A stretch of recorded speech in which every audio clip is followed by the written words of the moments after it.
Willesee film, Inside Morisset, has some scenes and dialogue of a graphic nature. They have been included in the special to preserve its realism and integrity.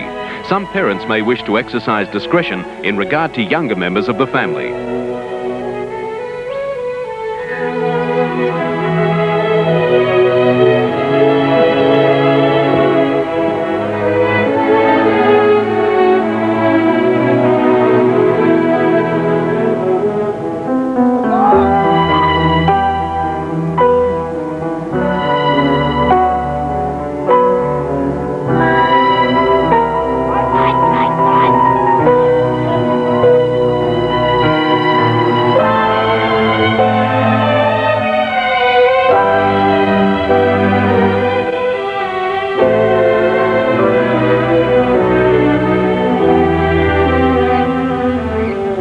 This is a beautiful place.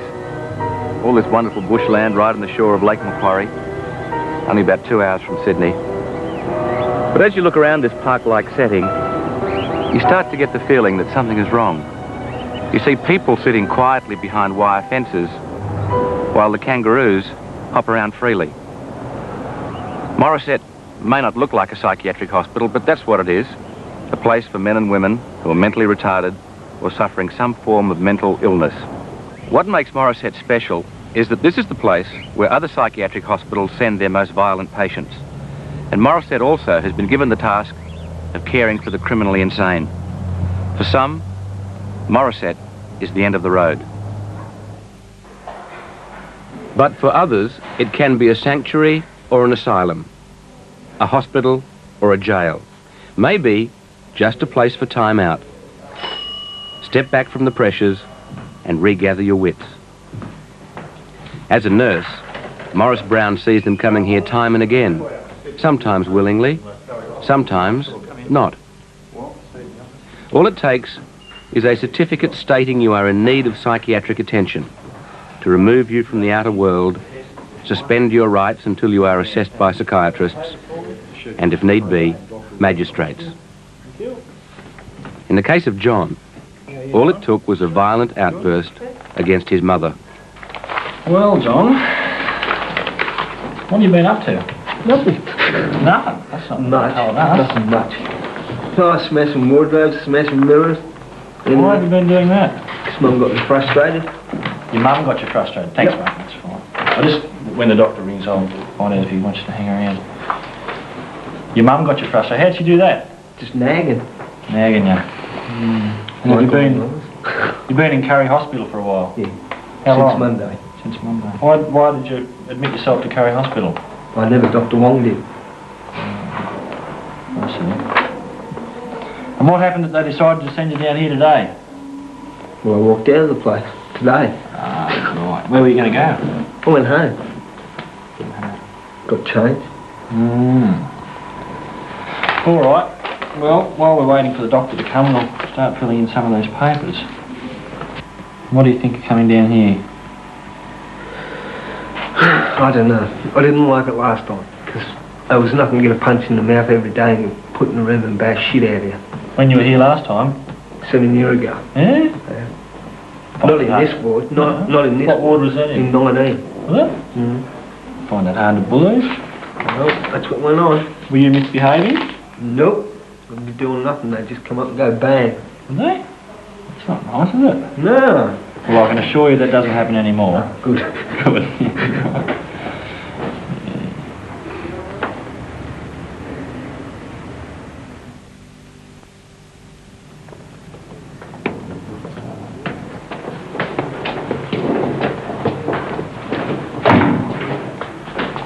This is Ward 19, and it's second in notoriety only to the infamous Ward 21.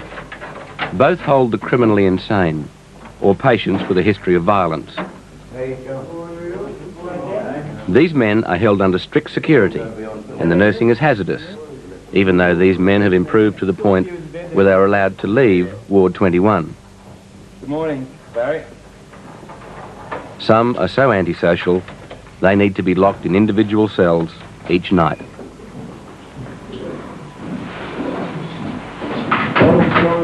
Most patients accept the routine and get up when told at 6:30, but not George. George always resists. Time to get up. Don't get too close. He once made a living out of fighting, and he is still belligerent. Come on, George. Time to get up, George. George, you going to make your bed? Yeah, best I can, sir. All right. Best I can, up, cold. Both, sir. Both, sir, I got them. The worst. Here's another man named John. His thoughts often seem scrambled. I can't speak to him. He's had 4 strokes, I lost the and his brain is a mass of scar tissue. Ooh, she's flogging gold. Just wait there for a minute. There's a nice cup of tea out there waiting for you. Yes, there's someone here waiting for you too. Come on, George. Sit up, mate. Come on, sit up. Come on. Keep me going, sir. Sit up, George. Then wait, please. All right. Get away, you. I'll drive you. All right, get up. You don't make my bed for me. Well, you get up now. Come on. Enough messing about. Out of bed and get dressed. Come on. Get dressed now. Well, keep wiping me too this morning too. Make your bed. I'm a killer. After you get dressed. Come on. I've killed one man. I've killed a man yet. I will, Enough talk. Just get dressed. Come on. Big arms. We'll keep on wiping this morning too. Come on, George. Hop up. Nice warm shower out there. How do? Just wait there, mate. That's all I want you to do. Why don't you want to get up, George? Knock down. Why don't you get one? In George's cell, his shoes, and indeed all other objects, are removed because he tends to throw them at those who try to get him out of bed. It's a tough ward, all right, but Nurse Les Wheeler is used to it and even seems to like it that way. He has a talent for a job that few could handle. We've often had phone calls from people saying, look, we can't handle this patient, he's built the staff up, we want to send him up. And we usually say to them, why can't you handle him? But they hit us. We say, well, what are they going to do to us? Same trick. They hit us too. But we usually manage to talk them down. We don't get too many fights between the patients and staff. Give it a hand, George. You're being along. If I can take it all, then take it off. Come on. Let me go. Let me. Oh, Put your arm there. yes, I know. Take your hand and put up here. Well, who'd like some more? More egg. Thank you, sir. More egg. Thank you, sir. More. You read that for me, Jeffrey? Thank you, sir. Well, thank you. Thank you, ma'am. Thank you, sir. Thank you, ma'am. Thank you, madam. Thank you very much. Thank you, madam. You're not very honest. Ron Jones, you're on a diet. Take down, please, you're on a diet. Now, you're on a diet. You know you're on a diet. Next, please. Come on. We have confidence what we can do. We treat them as men. More if you'd like it. More egg. We often say, oh, well, if you want to act rough, we can act rough too. And they sort of look at you and say, oh, all right. And that's it. They're good patients. Put on the nose there, mate. Got had it, Ray, pick him up. We had a patient come in from Kenmore. He used to bash all the staff up. He came in. He said, I'm not staying in this place. This place is a hole. I'm staying here, and raced for the fence. And I was on his tail, and as soon as he turned around and realised on his tail, he was going to do me, fight me. So he sort of threw a couple of punches, and he ended up on the ground, and he said, well, geez, he said, they wouldn't do that to me at Sydney Hospital or the Kenmore Hospital. So we're willing to grab a patient and not just try to talk to him. If you can talk to him, you'll talk to him, but if you can't talk to him, we'll grab him. Physically hold him, restrain him. That's about what we do here. Come on, Georgie, I'm going to wash the veranda, mate. Come on. Come on, George. You have to help mate and clean the floor up, matey. If a patient throws a punch at you, put your hand up. But mainly you sort of grab them. Not 1, 2, 3 nurses grab a person so you can't hurt them. You only have to do it once, and they realise that you mean business. Glenn, get a hand with this bloke, please. Come on, George. We need you outside, mate. Come on, George. Come on, fight you, all right. Let me go here. I'll sit there. Come on. Sit down with it, George. Don't fight me. What you are, dead. You get to, you bastard. You come back here, I'll let you this tin, you bastard. That's what I'll do to you, you... I've been hurt myself. I've been off on compo. Broken ribs, 3 broken ribs. 1 punch, because I tried to talk a patient down. So I ended up getting punched in the ribs. From New Guinea originally. I was in an orphanage. I was taken out at about 2.5 years of age and placed in a foster home with this Irish family. And then at 10 they put me in a boys' home. I came back to them for a short while, and at 15 they asked me to leave. And I had no money, no food and no job. And this wonderful old lady up the road called Mrs. Allison took me in and fed me and clothed me, got me a job in the railways. And so I lived with her for 7 or 8 years. And then she died suddenly of a heart attack, and I was out on the street again. So I was once again on my own. And from there I graduated to jail. I was doing 90 days for vagrancy, and I was homosexually attacked in jail, which is quite common these days.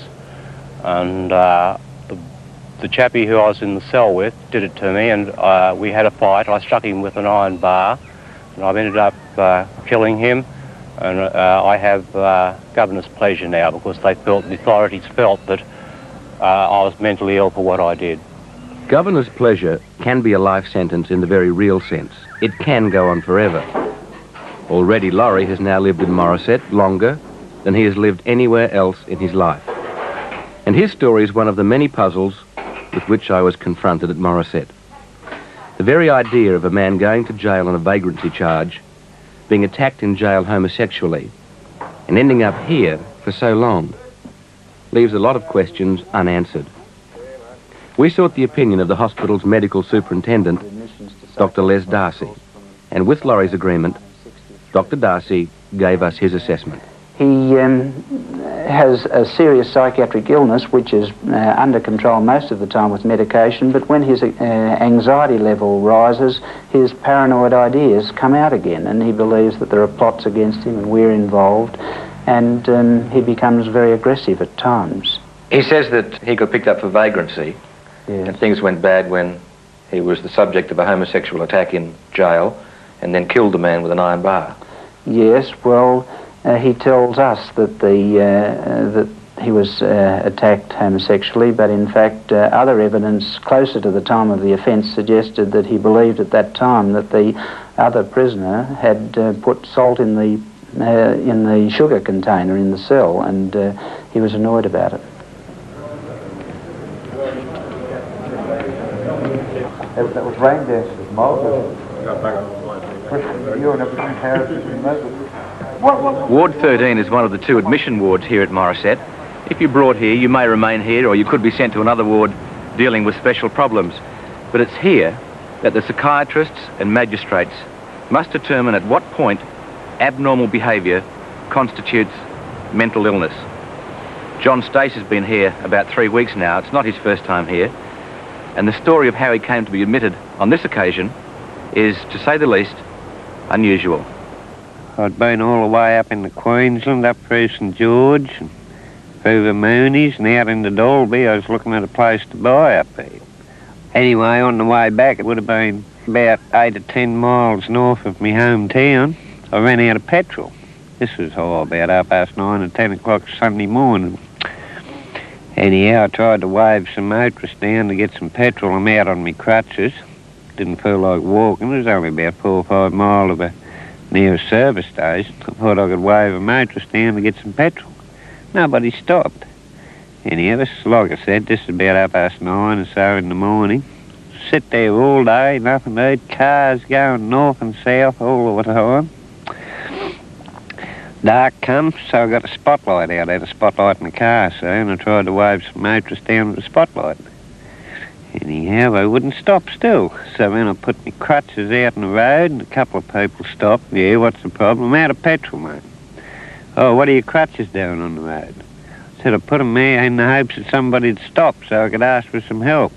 "Oh, okay, we'll see if we can help you." Yeah, a couple of hours go by and still no help come, so that's when I got the spotlight out and I started hitting people right in the eyes with. Put my artificial leg out there and a big bus just ran straight over the top of it. Carted it down the road, smashed it up. Anyhow, next thing I know, the coppers come out from my hometown. Two of them, pretty stupid looking gloves they are. Yeah, they carted me into the cooler, locked me up, and then next thing sent me down to Morisset for doing strange things, I reckon. I reckon I was doing strange things. Well, truck drivers, when they break down, you know, they put triangles out to show there's something wrong. So I put my leg out. Yeah, I reckon if I was driving along somewhere and I seen an artificial leg out in the middle of the road or even a pair of crutches, I reckon I'd have to stop to see what it was about. Because it is strange. It's unusual. You don't see an artificial leg or a pair of crutches out in the middle of the road every day of the week. And if I seen something like that, I reckon I'd have to stop to see what it was all about. Funny thing, yet, I ran out of petrol, and that's what got me back in here. He's been here, I think, 3 times now. John, he is a character. He's a very colourful sort of a character. He does get ill from time to time, usually because he stops taking his medication. But when he gets ill, he does some fairly strange things that bring him to the attention of the police and the rest of the community where he lives. John's always very vocal and usually abusive when he first comes to hospital, and rather difficult to take for a while, but generally after a few days and he gets back onto the medication that suits him, he settles down, and I find John quite a nice guy and a very likeable character, really. I've done some strange things. Let's say I've tried to be an individual. What? No train strike tomorrow? No, it's no If you do anything individualistic in this world here, you're dubbed a nut.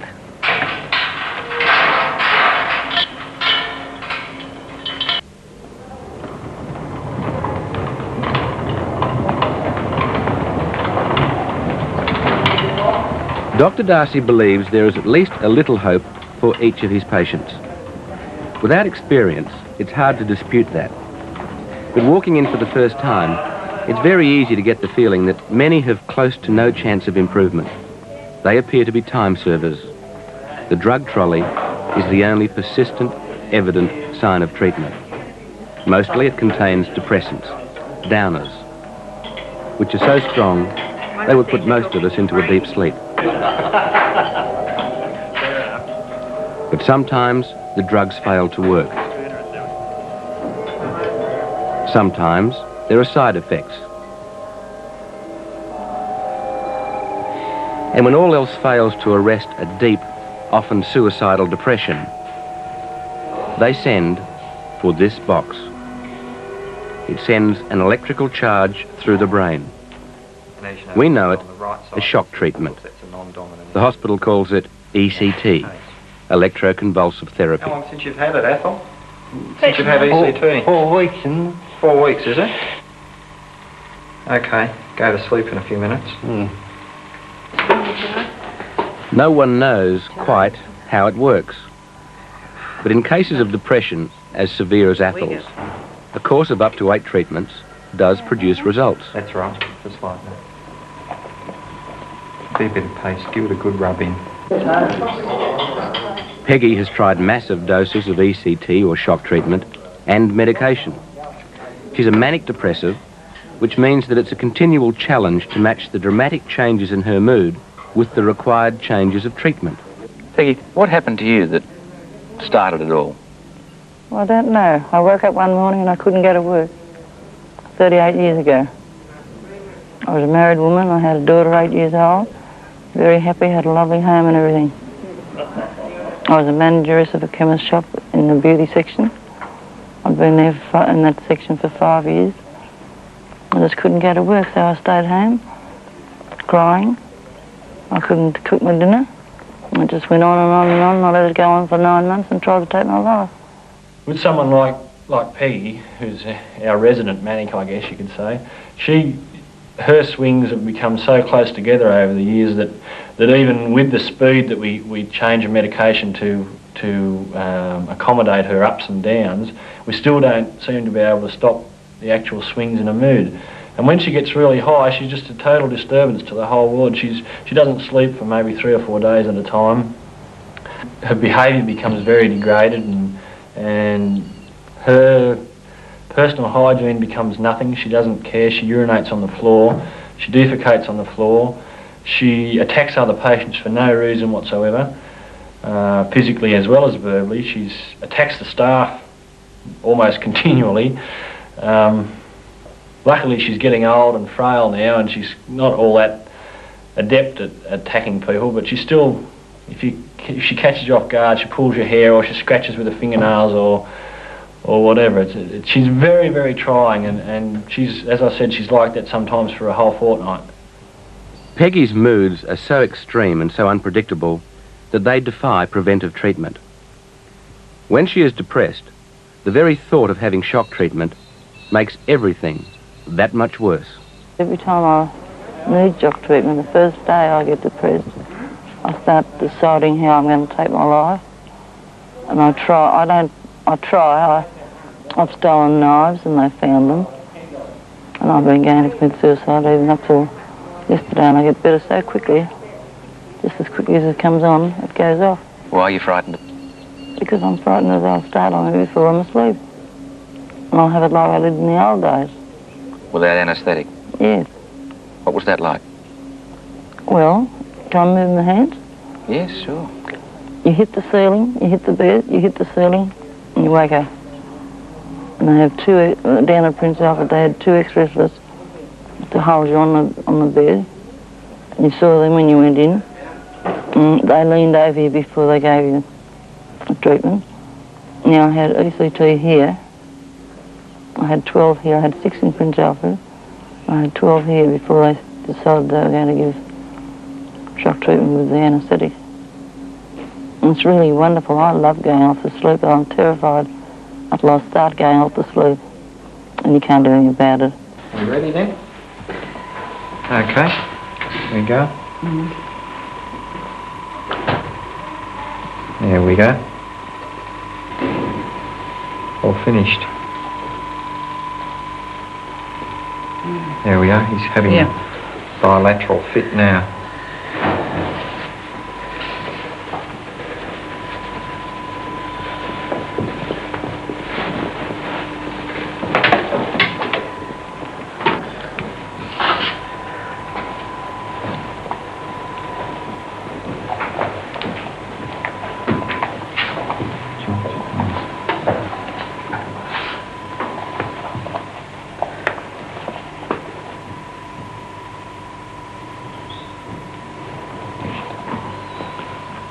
Only a fairly short fit that he has.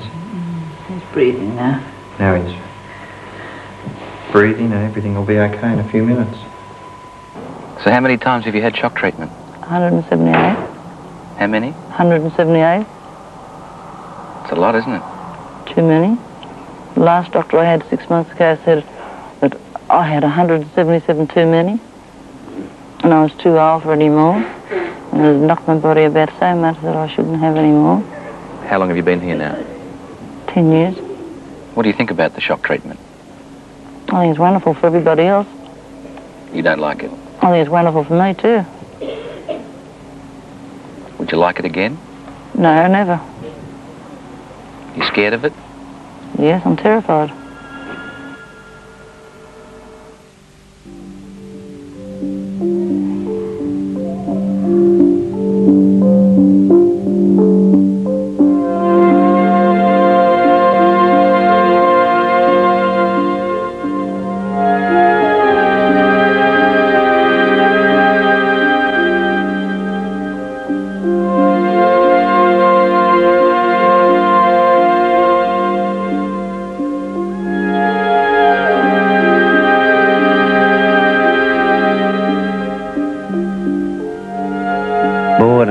biggest enemy in this place. Boredom of nothing to do. You just sit around all day or just pace the courtyard. That's all it's got me through. It's not allowing things to get on top of me. I just sat there, just fighting it mentally.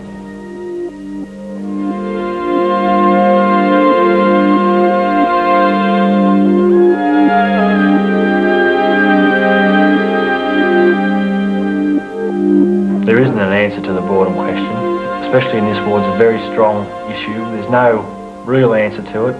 The only answer is for the nursing staff in the ward to do their best to find activities for the patients. Often patients are kept in the ward, 24 hours a day. To find something that interests people and can keep their interest is very difficult. The attention span's usually very short. We find in reality that people do sit for long periods during the day doing nothing.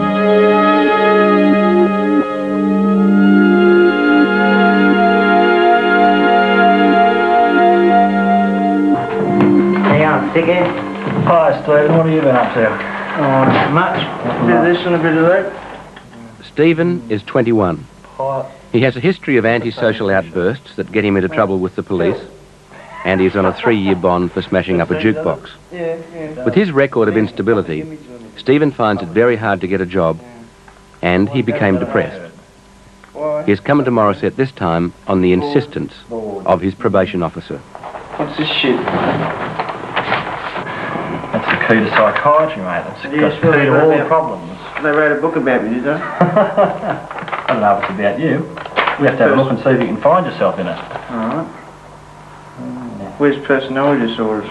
Is that you, is it? Yeah, that's me. How do you know it's you? Because I was told so. Who told you so? I'm not saying. Do you believe it? Oh, yeah. I believe it. You've got to put some label on you. Do they? Yeah. Do you know what it means? Yeah. I'm not telling you, though. You know what it means. You found it in the book? Huh? Have you found it in the book? There you are. Antisocial or asocial personality disorder. Antisocial individuals are always in trouble, benefiting neither from experience nor punishment and maintaining no real loyalties to any person, group or code. They are callous and hedonistic, showing marked emotional immaturity with lack of sense of responsibility, lack of judgment and inability to rationalise their behaviour. That's not you, is it? It's warranted, reasonable and justified to them. That's not you, is it? Yeah, that's me. It is. Yeah. And what about this here, eh? I'm getting stelazine, which is for schizophrenia and a psychotropic drug, and it said that people with personality disorders are said to have become more socially adapted as a result of LSD therapy. All right, where's my LSD? Like Laurie and so many of the people who come to these places, Stephen did not get much of a start in life. Yes, I would. My grandparents brought me up, 6 months old. My real mother lives down in Melbourne, and my father, I've never met him. I don't know where he is. I'm not allowed to contact him or anything either. His wife got a court order out for him not to contact me, and me not to contact him. Probably thinks I'd stuff up his life or something. Her life. If I just appeared on the scene after 20 years or something, pop me head up, there you go, old man.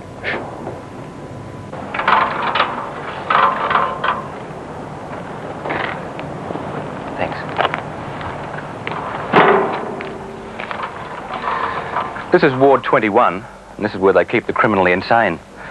In fact, that rather likeable young man we just met was placed here on a previous visit, but on that occasion he escaped with 2 of Australia's most notorious criminals, Cribb and Munday. And since then they've upgraded security here, including the provision of this new electronic alarm fence. Coming here as an outsider for the first time, you certainly hope it all works, because it's difficult to come here without a feeling of apprehension, a feeling of fear, in fact, because in Ward 21 there always seems to be an undercurrent of resentment and imminent violence.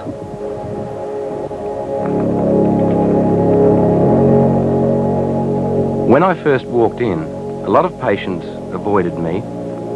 Some talked to me without looking me in the eye, an old prison habit. Only a couple displayed the sort of erratic behaviour you might expect. Of course, all were drugged. I met only one man who was obviously anxious to get out. Do you think if when you leave you can take me with you? I can't take you with me. They wouldn't let me do that. No, they'd lock the door. Against the law? Yeah. You got to get better first. I'll offer you money. You offer me money? Oh, I can't take money. I can't get you out. Spent 2 hours. When Cribb and Munday escaped from here, they went on a rampage of abduction and rape. Cribb was already a triple murderer. But now that the security is much tighter, perversely there is a greater degree of danger for the nurses or visitors like me. Several nurses told me they fear that any future attempt to escape would need hostages, and the nurses are unarmed and have no access to arms. Even policemen are not allowed to bring guns in here. The danger of a patient getting possession of a weapon is too great.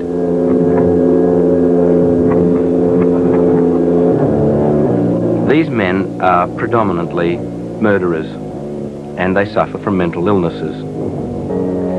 Walking among them, it's hard to face that reality, hard to equate your own fear and apprehension with the apparent calm of these prisoner patients. I've done 11 years all told. I've been over to the other side now. What happened? I cracked up over practically nothing.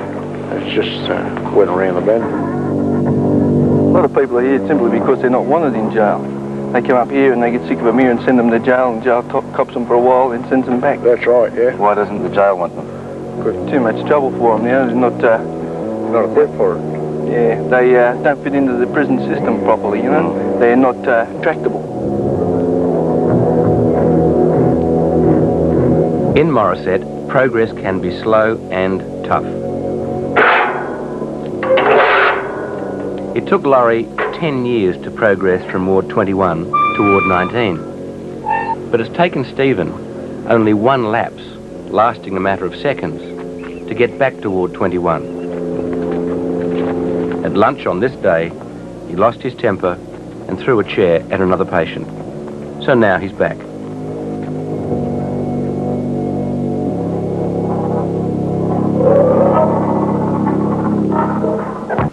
You note that the privileges are significantly greater than in Ward 21, but it's still high security, and in some subtle ways, even more limiting than prison.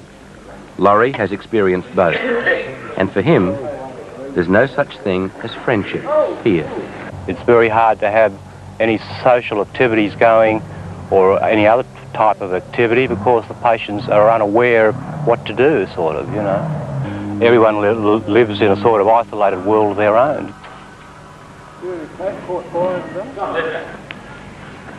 Oh, no.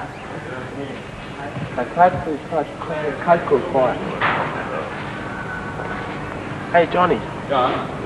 Don't do that. Don't eat the flowers. He builds them up, don't worry about it. You're afraid to a certain extent to become too emotionally involved with other patients because they drain everything out of you. All right, pass. You got 2 boxes of matches, please. Give me 1 break. You can give them a cigarette or buy them a Coca-Cola or something, and that's as far as your relationship goes. Hey, mate. What's going to be about a bit of chocolate. Prince Charles and Thanks very much, sir. Wonder. No, you have it, pal. What is it? No, it's just a flat one. Yeah, I'm done now. I've only got 1 pair, see? I'm supposed to flat? Yeah, I'm finished. But you hang on it, pal. I can hang on to it. Yeah, it's yours, sir. You don't want me to do anything? No coming at all. No worries at all, sir. Don't put them on? No, don't have to worry me. You're right, Spell. She's new. Don't worry about it, sir. No, it's far better than me. I don't want to take home an extra one, thicker one there, because they take it straight off in the middle of the night. It disappears. I don't know whatever happens to it. I would never ever know. But there's money in it for you. You'll do some good. Yes, some people are grotesque. Their behaviour's ridiculous. Their speech is disgusting or unintelligible or whatever. But you have to look past that. Otherwise, if that's all you see, I don't think you can do your job at all. Looks like a big device. What does it do? The camera, Tim. Doesn't make me tighter. Yeah. No, it won't make you tighter. What he said it will. Can I go on minimum tiredness, please, Bruce? A lot of people are put here because they've upset someone in the community or because they're different to a degree that they alarm someone. And if that's all you see as a nurse, then your reaction to those people is going to be just so wrong. It's going to be the same as the people they've come here to gain asylum from. Anyone behind you there, Bill? 1, 3, 4. Confidence in institutions like Morisset lies directly in their ability to keep violent patients effectively locked up. Escape from wards like 21 or even 19 mean big trouble. But in some of the other wards, it's not so unusual to have someone abscond. Can you ring up and get a car? Mark's wandered out through the back courtyard. Righto. Hello, Jill. Hi.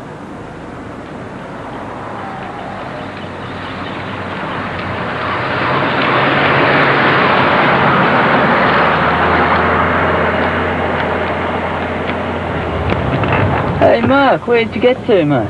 I don't know. You went for a walk, did you? Yeah.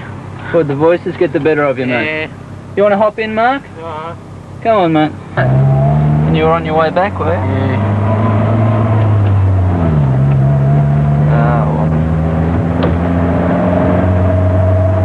Do you remember what made you run off? No.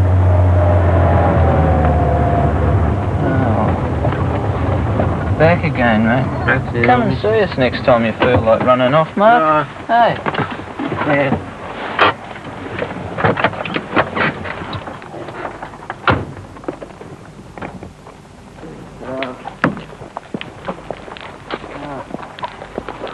Life wouldn't be interesting if we didn't do silly things. Yeah, I know.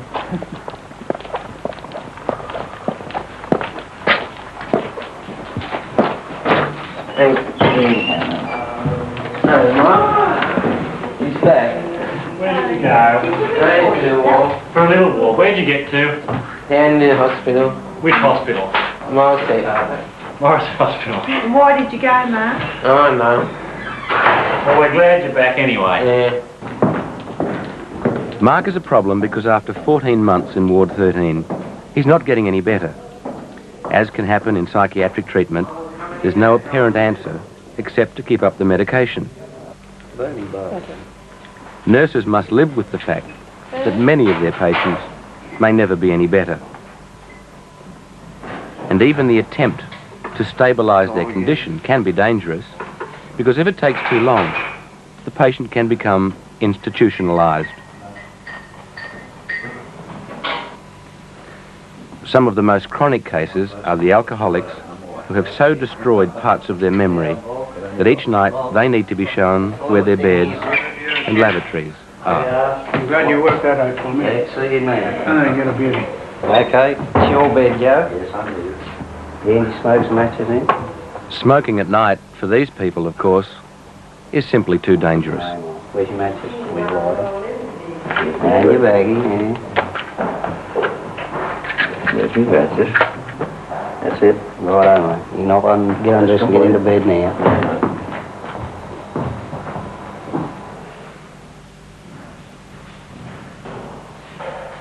It's late and Mark is safely in bed asleep.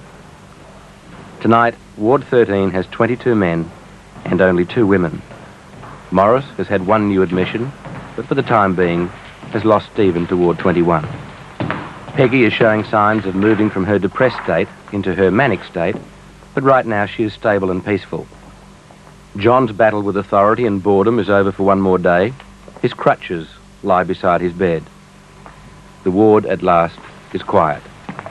Tomorrow is another day.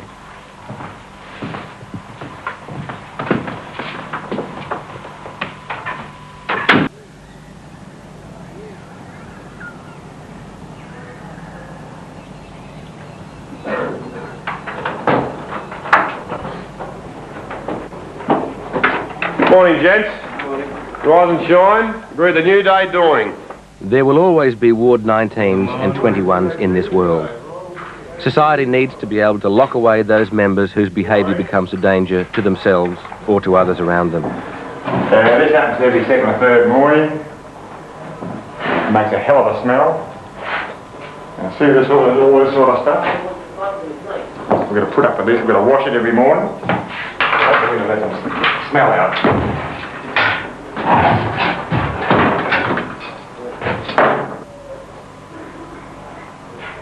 So this man, every couple of mornings, he'll paint the walls with feces, urine, make puddles, tears the clothing up. For instance, there's one right there. It's his underpants torn to shreds. All that's got to go in the laundry. It quite often happens anyhow. These people, at this time, have no place in society. Some have been rejected by families, some by other hospitals. Some even have been rejected by our prisons. John will probably remain in Morisset for the rest of his life, living in a world of his own, talking to himself, and eating the clover. Men like John and George are unlikely to change their ways, and allowances are made for them. Can I have a shower, mate? A nice hot shower, a cup of tea and a biscuit? Huh?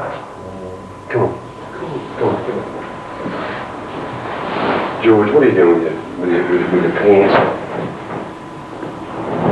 Come on, mate. Come on, Glenn. Come on the bed, mate. Don't throw them down there.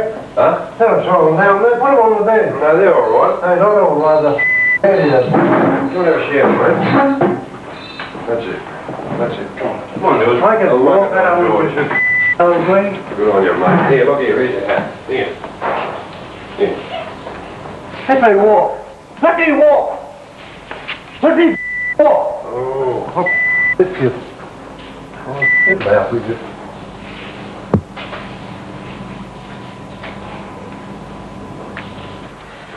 If all goes well, Laurie will gradually receive more responsibilities and greater positions of trust. If he can ever prove his behaviour is under control, he may one day graduate towards 17. If he'd been serving a murder sentence in jail, he'd probably be out by now. For doing Governor's pleasure, he could easily spend the next 10 years or even the rest of his life here. All right. Thank you. Thanks, Laurie. Come on.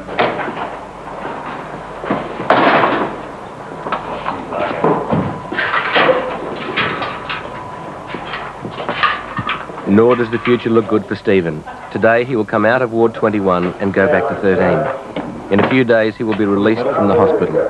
But not long after, the police will have cause to pick him up and he will be back in custody waiting to appear before the magistrate.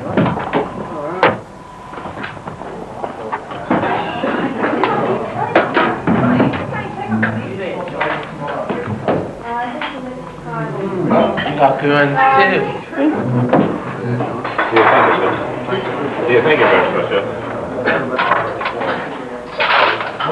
Very good. 2, 1 spoon, right? Okay. And so the job falls mostly to the nurses, men like Les Wheeler and Morris Brown. The job is difficult, sometimes even dangerous. What are you come up there about? And if you measure job satisfaction in terms of the patient's improvement, then mostly it's very little, and there are no medals. George doesn't like people interrupting his thoughts. He's very aggressive, very aggressive. He likes to fight. He used to fight from the old days. He thinks he owns the place, and he's invading his privacy, so he's going to put him out. Mr. McDonald was wiping the table down, and apparently he might have touched it with a cloth or something. He was wiping the table down, and George admired it. So he's going to fight again. I'll drop you there, that's what I'll do to you. Bob likes to have a bit of a fight. He likes a bit of a fight. George likes to have a bit of a go as well, so they're entertainment, I suppose. But I think it keeps George alive to have a bit of a go.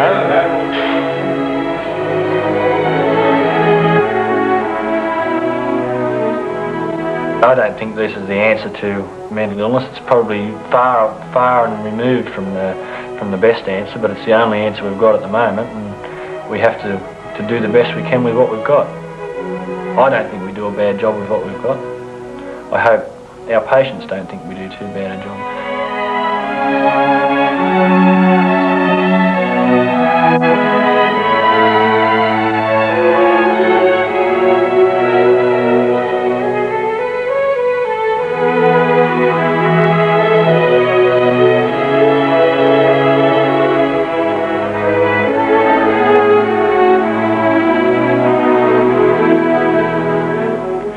on 7 now for the Australian movie thriller The Cars That Ate Paris, starring Wendy Hughes and John Mellion, followed at 10:15 by more action on Big League Soccer.